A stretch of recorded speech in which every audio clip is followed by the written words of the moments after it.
We'll guide you through how to loop video in VSDC.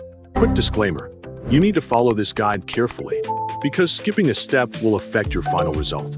If this guide helpful, don't forget to like and subscribe. First, make sure you already have VSDC Video Editor installed and ready to use on your device. Double-click the application to open it. After the program launches, click Project in the upper left corner, and then select the New Project option from the available menu. Change the project title to How to Loop Video in VSDC so the project can be identified easily later. Click the Finish button to create the project. Next, select the video you want to loop from your computer and click the Open button to import it into the editor.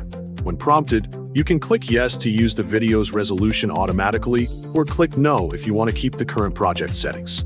For this example, click Yes so the project settings match the imported video. After that, click the Finish button to continue and load the video into the editing workspace. Next, play the video first before applying the loop effect. This allows you to review the clip and understand its current duration before making any adjustments.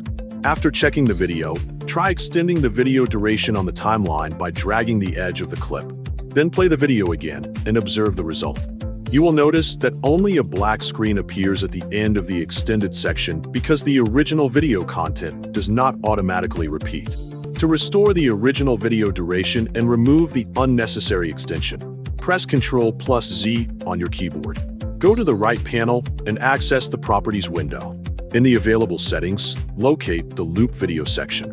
Change the current option to Loop Video so the clip can automatically repeat when its duration is extended.